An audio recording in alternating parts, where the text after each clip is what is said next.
La sala de control del submarino está sumida en un caos absoluto. Las luces rojas de emergencia parpadean como el latido errático de un corazón al borde del colapso. El capitán digital, con el rostro bañado en sudor frío, grita órdenes desesperadas mientras la tripulación corre de un lado a otro sin rumbo claro. Alguien dígame qué demonios está pasando. El sonar no responde.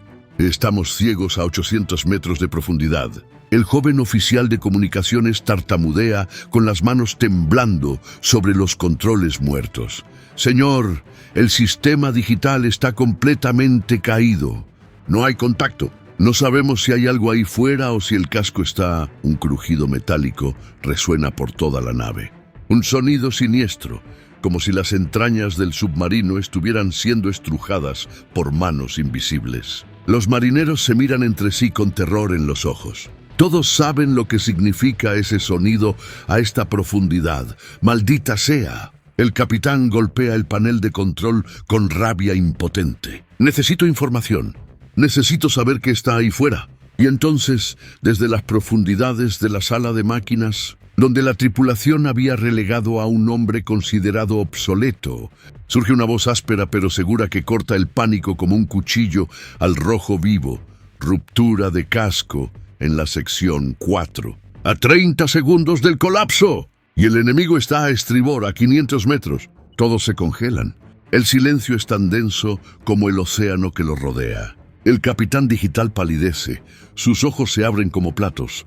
Esa voz que había despreciado, ridiculizado y silenciado, ahora es la única esperanza entre la vida y la muerte.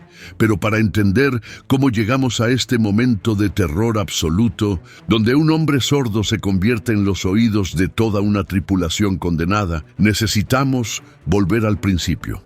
Necesitamos conocer la historia del hombre al que llamaban Eco y entender por qué el mayor acto de arrogancia de un capitán casi cuesta la vida de 127 almas atrapadas en las profundidades del océano. Pero antes de sumergirnos en esta historia de humillación y redención, si tú, al igual que nosotros, crees que el verdadero heroísmo no necesita reconocimiento público, ayúdanos a honrar a estos veteranos invisibles. Déjanos en los comentarios de qué país nos estás viendo y suscríbete al canal. El silencio de un héroe para que más personas puedan conocer nuestra misión de rescatar historias de honor y valentía que el mundo necesita escuchar. 3 semanas antes de aquella noche de terror, el submarino SSN Tiburón atracaba en la base naval con la fanfarria de siempre. Pero para uno de sus tripulantes más antiguos, el regreso no traía celebración, sino un presentimiento oscuro. Suboficial Mayor Ricardo Eco Mendoza tenía 54 años y 32 de servicio ininterrumpido. Su rostro curtido llevaba las marcas de 3 décadas bajo el mar, arrugas profundas alrededor de los ojos por forzar la vista en la penumbra de los submarinos, y una cicatriz que le atravesaba la sien izquierda, recuerdo de la explosión que casi le cuesta la vida en la Guerra del Atlántico Sur. Pero lo que no se veía a simple vista era el daño real. Sus tímpanos habían sido destrozados por las detonaciones de profundidad que el enemigo lanzó durante 18 horas consecutivas mientras su submarino se escondía en una fosa abisal. Los médicos militares habían hecho lo que pudieron, pero la audición de Eco nunca volvió a ser la misma. Ahora, solo podía escuchar parcialmente las frecuencias altas. Los sonidos agudos eran para él un silencio absoluto. Sus audífonos militares compensaban algo, pero no todo. Y sin embargo, Eco seguía siendo el mejor operador de sonar de toda la flota. ¿Por qué? Porque había aprendido a escuchar lo que otros no podían, las frecuencias bajas, los tonos profundos del océano, el lenguaje secreto de las profundidades. Mientras descendía por la escotilla hacia el interior del submarino aquella mañana, Eco notó algo diferente. Había cajas nuevas en el pasillo central, todas marcadas con el logo de una empresa tecnológica estadounidense. Equipos digitales de última generación. Eco viejo, una voz joven y burlona lo detuvo. Era el teniente Marcos Villarreal, un ingeniero recién graduado de la Academia Naval. Parece que tus días de gloria terminaron. El nuevo capitán trae juguetes que te van a jubilar antes de tiempo. Eco no respondió. Simplemente siguió su camino hacia la sala de sonar, donde había pasado la mitad de su vida adulta. Pero cuando abrió la puerta, lo que vio le heló la sangre. 3 técnicos civiles estaban desmantelando sus antiguos equipos analógicos. Los controles manuales, los filtros de frecuencia que él mismo había calibrado durante años, las pantallas de osciloscopio que conocía como la palma de su mano. Todo estaba siendo arrancado y reemplazado por pantallas táctiles y sistemas automatizados. ¿Qué demonios está pasando aquí? La voz de Eco salió más fuerte de lo que pretendía. Uno de los técnicos se giró con fastidio. Modernización, abuelo. Órdenes del nuevo capitán. Este submarino va a funcionar con inteligencia artificial y procesamiento digital. Ya no se necesitan operadores de la era de piedra. Eco sintió cómo la rabia le subía por el pecho, pero la tragó. Había aprendido hacía mucho tiempo que discutir no servía de nada. En su lugar, se dirigió al camarote del capitán. Cuando llegó, la puerta estaba abierta. Y allí, revisando documentos digitales en una tablet ultra delgada, estaba el nuevo comandante, capitán de navío Sebastián Ortega, de apenas 38 años, considerado un prodigio de la guerra moderna. Había hecho toda su carrera en la era post-digital, donde los submarinos se controlaban con algoritmos y los enemigos se detectaban con sistemas de inteligencia artificial. Suboficial Mendoza. Ortega ni siquiera levantó la vista de su tablet. Justo el hombre que quería ver. Señor, necesito hablar sobre los cambios en la sala de sonar. No hay nada que hablar. Mendoza. Ortega finalmente lo miró con una sonrisa fría que no alcanzaba sus ojos. He revisado tu expediente. Audición dañada al 60% en frecuencias altas. Dependencia de equipos obsoletos. Métodos arcaicos que no tienen lugar en un submarino de ataque moderno. Eco apretó los puños a los costados. Con el debido respeto, señor, esos métodos arcaicos nos mantuvieron vivos durante guerras que terminaron hace décadas. Ortega lo interrumpió con desdén. Este submarino ahora cuenta con el sistema de sonar digital más avanzado del hemisferio sur. Puede procesar 10.000 frecuencias simultáneamente, filtrar ruido ambiente en tiempo real y detectar objetivos a distancias que tus oídos dañados jamás podrían alcanzar.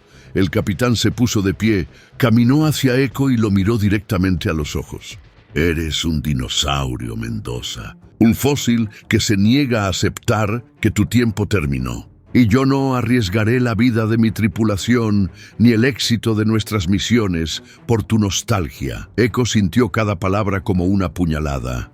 ¿Me está relevando de mi puesto, señor? No puedo echarte. Todavía tienes 6 meses antes de tu retiro forzoso. Ortega regresó a su escritorio. Pero tampoco voy a permitir que toques mis equipos nuevos. Reportarás al jefe de máquinas. Mantenimiento, limpieza, tareas generales. Ahí es donde los hombres como tú pueden ser útiles sin estorbar. El silencio que siguió fue abrumador. Eco tragó saliva, sintiendo cómo su dignidad se desmoronaba. 32 años de servicio impecable, 3 medallas al valor, incontables misiones exitosas. Y ahora sería relegado a fregar pisos. ¿Algo más que quieras agregar, suboficial? La voz de Ortega estaba cargada de burla. Eco cuadró los hombros. Permiso para retirarme, señor. Concedido.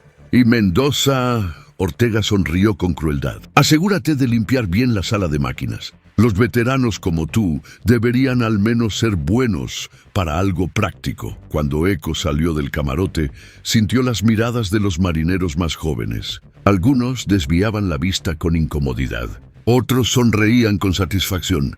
La noticia de su humillación ya se había esparcido por todo el submarino. El teniente Villareal pasó a su lado y le susurró: «Bienvenido al mundo real, viejo, donde la tecnología vence al instinto». Eco no respondió. Simplemente caminó hacia la sala de máquinas, donde pasaría las próximas semanas en el exilio, lejos de los controles que había dominado durante toda su vida adulta. Pero el océano tiene una forma cruel de enseñar lecciones. Y muy pronto, todos aprenderían que hay cosas que ningún algoritmo puede reemplazar. Los días siguientes fueron un descenso lento pero implacable hacia la humillación más profunda que Eco había experimentado en su carrera militar. Primer confronto. La burla en el comedor era la hora del almuerzo del tercer día. Eco entró al comedor con su bandeja, buscando un lugar tranquilo donde comer. Pero antes de que pudiera sentarse, el teniente Villarreal alzó la voz desde una mesa llena de jóvenes oficiales. Atención, tripulación. Permítanme presentarles al legendario operador de sonar que fue reemplazado por una computadora del tamaño de un teléfono celular. Las risas estallaron por todo el comedor. Eco sintió como el calor le subía al rostro, pero mantuvo la compostura.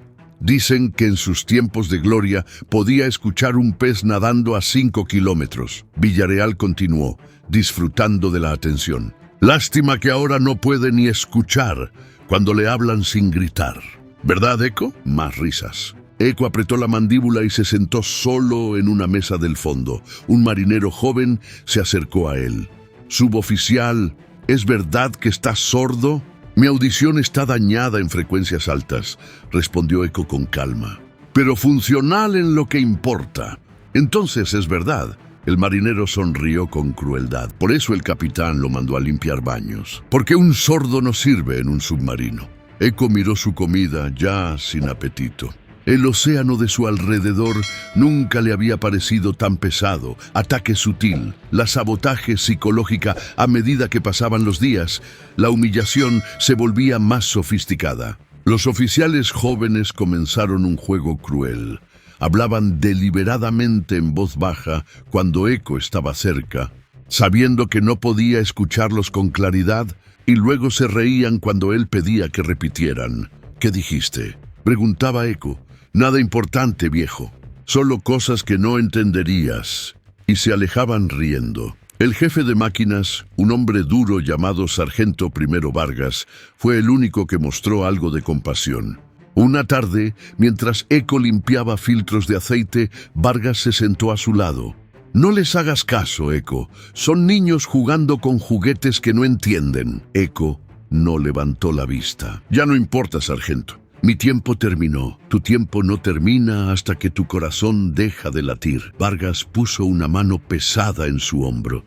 Y algo me dice que este océano todavía no ha terminado contigo. Pero la profecía de Vargas parecía lejana cuando, días después, el capitán Ortega organizó una demostración del nuevo sistema de sonar para toda la tripulación. Era una tarde donde el submarino navegaba en aguas tranquilas, perfectas para pruebas. Eco fue obligado a asistir, de pie al fondo de la sala de control, mientras Ortega presentaba con orgullo los nuevos equipos. Observen, caballeros. El capitán señaló las pantallas digitales, donde miles de datos fluían en tiempo real. Este sistema puede detectar un submarino enemigo a 50 kilómetros de distancia. Puede diferenciar entre un banco de peces y un torpedo. Y puede hacer todo esto sin la falibilidad humana. Ortega se giró hacia Eco con una sonrisa maliciosa. Suboficial Mendoza, ¿quiere compartir con la tripulación cuánto tardaba usted en identificar un contacto usando sus métodos antiguos? Eco sintió todas las miradas sobre él. Dependía del tipo de contacto, señor, y de las condiciones del océano. Es decir, era impreciso y lento. Ortega se rió. Este sistema lo hace en 3.7 segundos. Cada vez, sin excepción, la tripulación aplaudió. Eco se retiró en silencio, sintiendo cómo su legado era demolido frente a sus ojos. La virada del destino. La orden de misión 2. Semanas después, llegó la orden que cambiaría todo. El submarino SSN Tiburón debía realizar una misión de vigilancia en la fosa oceánica del Pacífico Sur, una de las zonas más profundas y peligrosas del planeta. La inteligencia había detectado actividad submarina sospechosa de una potencia extranjera, y el almirante en jefe había ordenado una operación de reconocimiento encubierto. Eran aguas conocidas por Eco. Él había navegado esa fosa durante la guerra, conocía sus corrientes, sus anomalías térmicas, sus trampas acústicas. Pero cuando intentó compartir su experiencia con el capitán Ortega, fue despachado sin contemplación. No necesito las historias de guerra de un veterano sordo Mendoza. Tengo mapas digitales en 3D con datos actualizados en tiempo real. Sus conocimientos son tan obsoletos como usted. La noche antes de partir, Eco no pudo dormir. Algo en su instinto, ese mismo instinto que lo había mantenido vivo durante décadas bajo el mar, le gritaba que esta misión terminaría mal. Pero nadie lo escucharía. Mientras el submarino se sumergía al amanecer, comenzando su descenso hacia las profundidades de 800 metros, Eco estaba en la sala de máquinas, lubricando válvulas y revisando bombas. Exiliado del puente de mando, relegado a las entrañas del submarino como un paria, el teniente Villarreal bajó a la sala de máquinas solo para burlarse una vez más. «Oye, Eco, ¿sabes qué es lo mejor de esta misión?» Eco no respondió. «Que no tendremos que escuchar tus advertencias paranoicas sobre cada ruidito del océano. El capitán dice que eras tan neurótico que causabas falsas alarmas cada 2 días. Eco apretó la llave inglesa en su mano. «Este océano no perdona la arrogancia, teniente. Es una amenaza, viejo». «Es un hecho». Villarreal se rió y se fue, dejando a Eco solo con el rugido constante de las máquinas. Pero Eco no estaba realmente solo. Estaba con el océano, y el océano, como siempre, estaba a punto de hablar. La misión comenzó sin problemas. El SSN Tiburón se deslizó silenciosamente hacia las profundidades de la fosa oceánica, con el sistema de sonar digital funcionando a la perfección. El capitán Ortega estaba eufórico, paseándose por la sala de control como un rey en su castillo submarino. «Ven, caballeros, esto es precisión, esto es eficiencia. Esto es el futuro». Pero el futuro tenía otros planes. A las 14:37 horas, cuando el submarino alcanzó los 780 metros de profundidad, algo sucedió. Los sistemas digitales comenzaron a parpadear. Primero fue solo una anomalía menor en la pantalla del sonar. Luego una segunda. Después una tercera. El joven operador de sonar, un alférez de 24 años llamado Rodríguez, frunció el ceño. «Señor, estoy detectando interferencias en el sistema». «¿Interferencias?». Ortega se acercó. «¿Qué tipo?». «No lo sé, señor. El algoritmo no las puede clasificar. Es como si...». Y entonces la pantalla se puso completamente negra. «¿Qué demonios?». Ortega golpeó el panel. «Rodríguez, reporte». «El sistema principal está caído, señor». «Intentando reboot». Pero el reboot no funcionó, ni el segundo, ni el tercero. Lo que el capitán Ortega no sabía era que un ataque cibernético sofisticado había sido lanzado contra su submarino desde el submarino enemigo que los había estado siguiendo desde hacía 2 días. Un virus diseñado específicamente para atacar ese modelo de sonar digital. En cuestión de minutos, el SSN Tiburón estaba completamente ciego. «Alguien dígame qué está pasando». La voz de Ortega subió varias octavas, el pánico filtrándose en cada palabra. El oficial de comunicaciones intentaba desesperadamente restaurar los sistemas. El ingeniero jefe trabajaba en los circuitos de respaldo, pero nada funcionaba. La tecnología en la que Ortega había depositado toda su confianza lo había traicionado en el peor momento posible. Y entonces sucedió. Un sonido metálico, sordo, resonó desde algún lugar profundo del casco. Era sutil, casi imperceptible entre el ruido de las máquinas. Pero estaba ahí, y estaba creciendo. ¿Escucharon eso? El teniente Villarreal palideció. Nadie respondió, porque nadie sabía qué era. El sonar digital que supuestamente podía detectar todo había fallado. Y ninguno de los jóvenes oficiales tenía la experiencia para identificar sonidos del casco sin instrumentos. El pánico comenzó a esparcirse como un virus. Los marineros se miraban entre sí con terror. El capitán Ortega sudaba profusamente, girando de un lado a otro sin saber qué hacer. «Necesitamos información. Necesitamos saber qué hay ahí fuera». Mientras tanto, en la sala de máquinas, Eco estaba haciendo algo que ninguno de los oficiales del puente de mando hubiera entendido.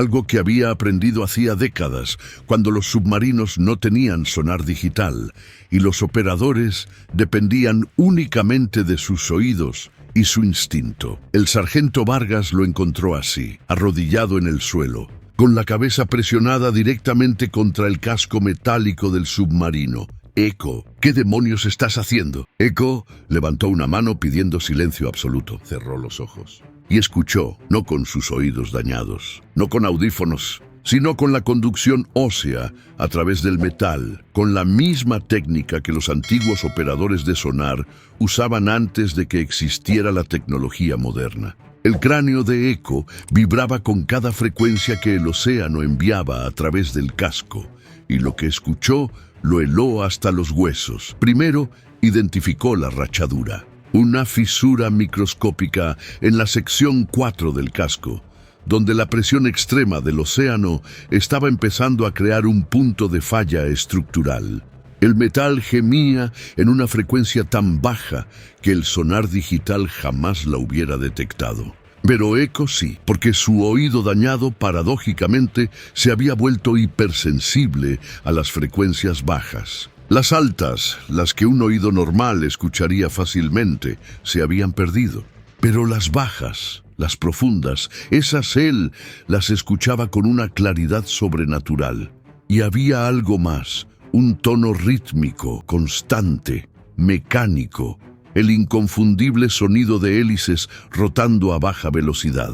Un submarino, enemigo, moviéndose sigilosamente hacia estribor. A aproximadamente 500 metros de distancia, el submarino enemigo estaba usando el mismo ruido ambiente del océano para camuflarse, sabiendo que el sonar digital del SSN Tiburón estaría ciego. Era una trampa perfecta. Y funcionaría, a menos que Eco abrió los ojos. Miró a Vargas con una intensidad que el sargento nunca había visto antes.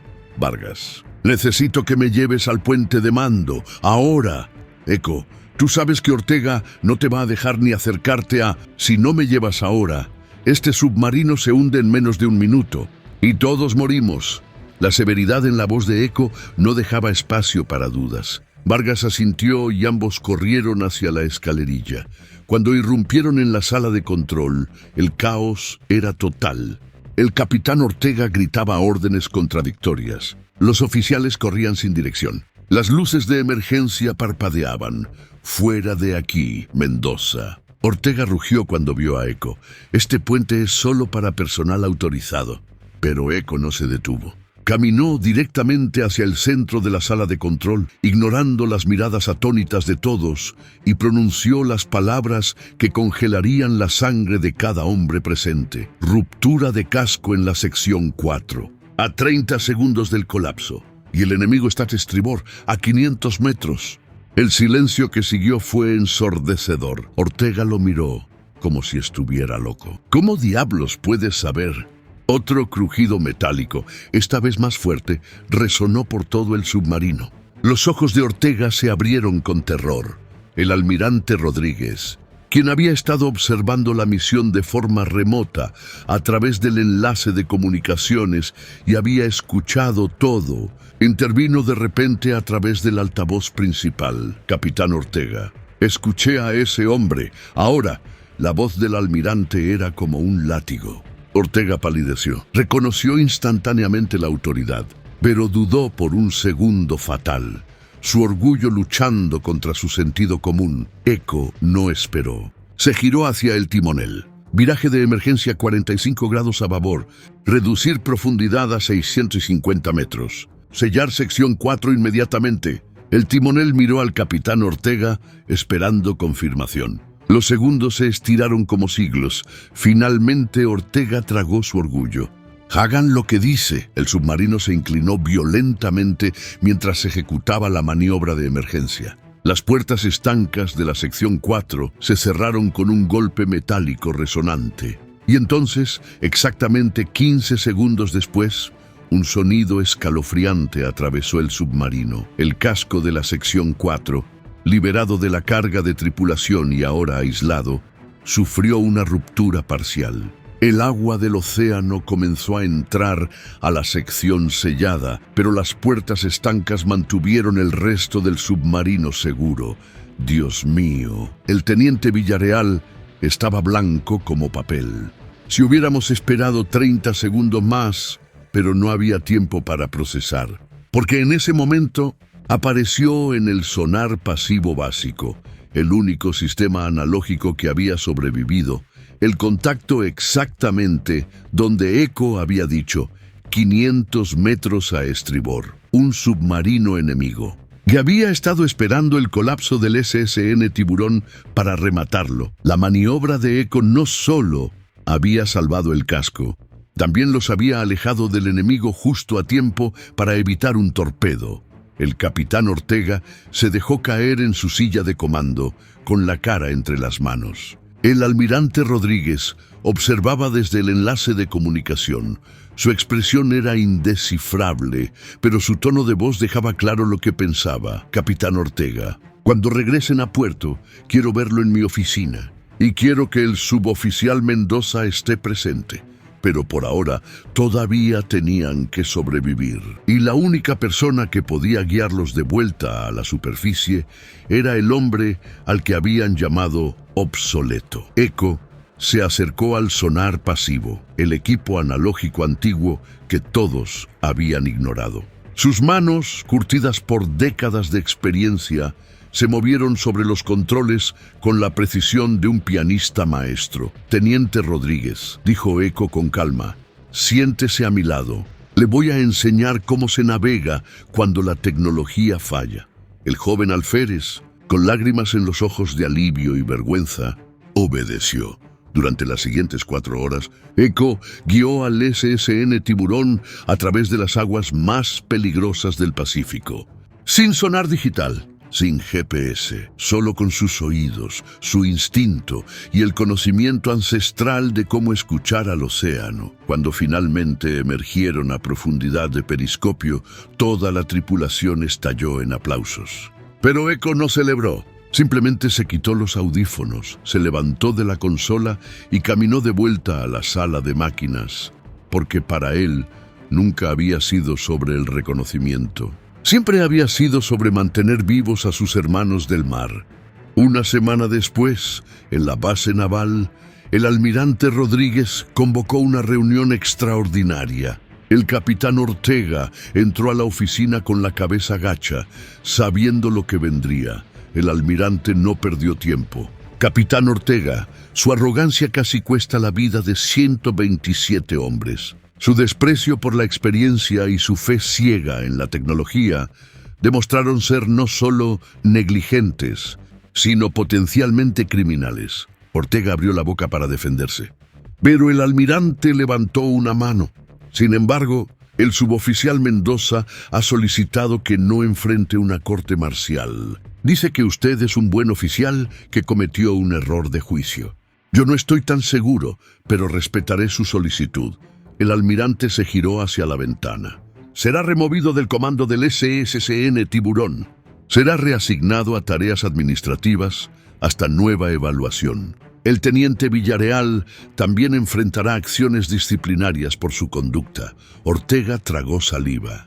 ¿Y el suboficial Mendoza, señor? Ah, sí, el hombre al que usted consideró obsoleto. El almirante sonrió por primera vez. Será nombrado instructor jefe de operaciones de sonar acústico para toda la flota del Pacífico. Su trabajo será asegurarse de que ningún capitán vuelva a cometer su error. Cuando Ortega salió de la oficina, encontró a Eco esperando en el corredor. Los dos hombres se miraron en silencio. Finalmente Ortega extendió la mano. Nunca debí. Lo siento.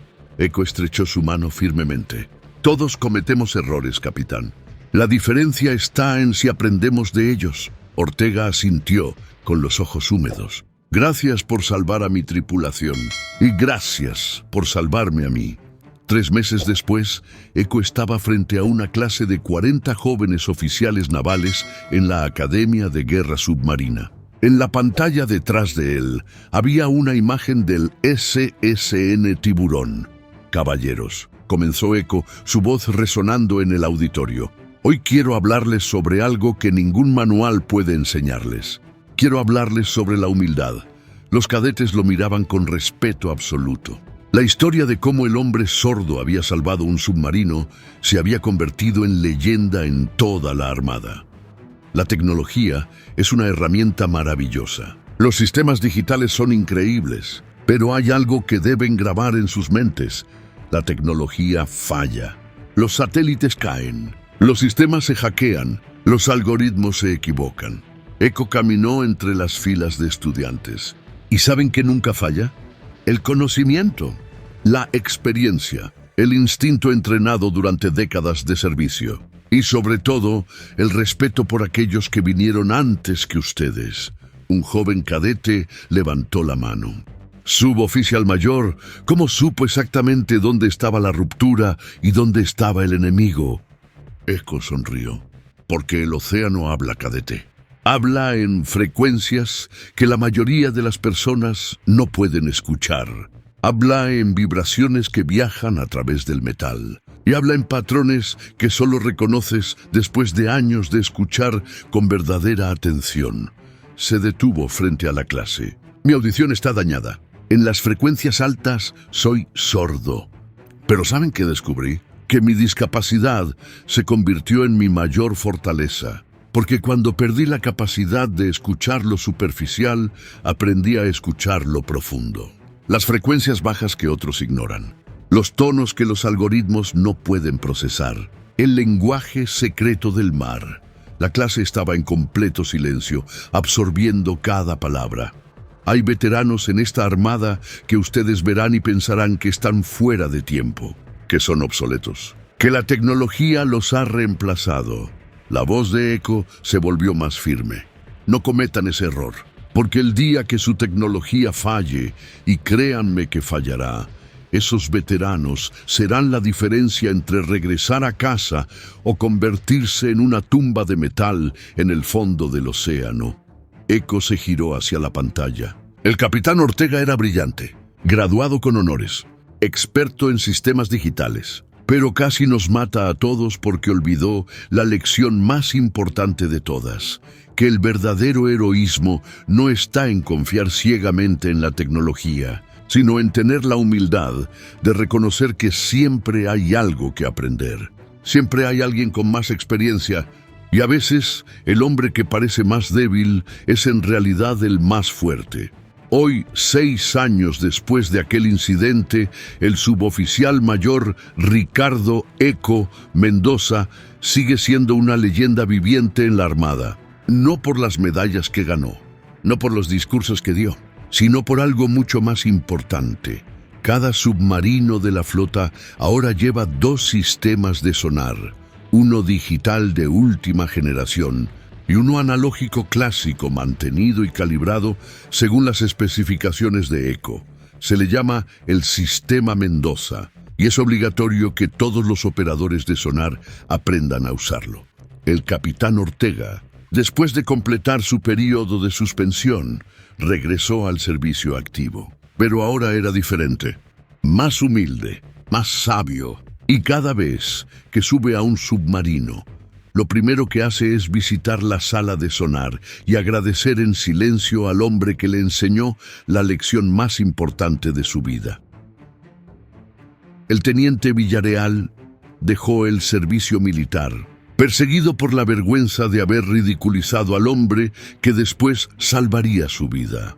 Pero antes de irse, buscó a Eco para pedirle perdón. Eco lo abrazó y le dijo: «No hay nada que perdonar, hijo. Solo promete que si algún día tienes poder sobre otros, nunca uses ese poder para humillar».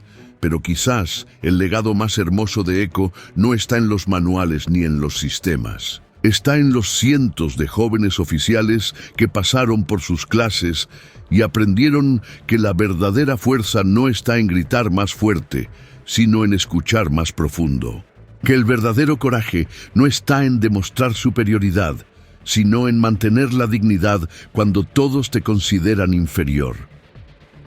Eco se retiró a los 60 años, con todos los honores que había merecido desde siempre.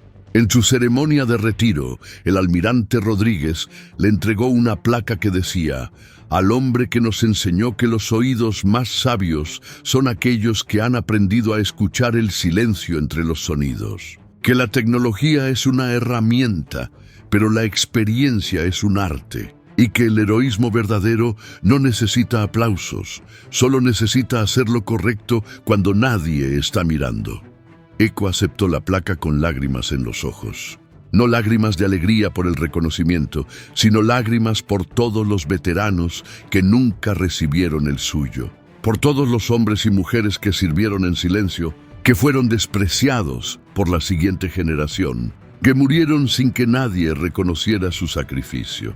En su discurso final, Eco solo dijo estas palabras: no soy un héroe, soy simplemente un hombre que aprendió a escuchar. Escuchar al océano, escuchar a mis compañeros y escuchar a esa voz interior que nos dice cuándo debemos actuar. Incluso cuando todo el mundo nos dice que no valemos nada. Hizo una pausa, mirando a todos los oficiales presentes. Si hay una lección que quiero dejarles, es esta. Nunca desprecien la experiencia por preferir la novedad. Nunca cambien la sabiduría por la velocidad. Y nunca, jamás, olviden que los verdaderos héroes son aquellos que mantienen su dignidad en silencio, que sirven sin reconocimiento, y que cuando llega el momento de la verdad, están dispuestos a salvar incluso a aquellos que los humillaron. Si la historia de este héroe silencioso tocó tu corazón, demuestra tu apoyo. Déjanos en los comentarios cuál fue la mayor lección que aprendiste de este relato. ¿Alguna vez has subestimado a alguien por su apariencia o por su edad? ¿Has reconocido el valor de aquellos que sirven en silencio? Comparte este video con alguien que necesite recordar que el verdadero heroísmo no grita, no busca reflectores y no necesita validación externa. El verdadero heroísmo simplemente hace lo correcto, incluso cuando nadie está mirando. Únete a nosotros en el silencio de un héroe para más historias que celebran el verdadero significado del honor, del sacrificio y de la humildad que define a los verdaderos guerreros. Porque en un mundo que celebra lo superficial, nosotros elegimos celebrar lo profundo. Suscríbete, comparte y sobre todo, nunca olvides escuchar. Porque como Eco nos enseñó, a veces los sonidos más importantes son aquellos que solo se pueden escuchar cuando aprendemos a estar verdaderamente en silencio. Hasta el próximo relato. Recuerda, el heroísmo no se mide en medallas, se mide en vidas salvadas. Y las vidas más importantes que podemos salvar son las de aquellos que nos despreciaron, porque eso es lo que nos hace verdaderamente humanos.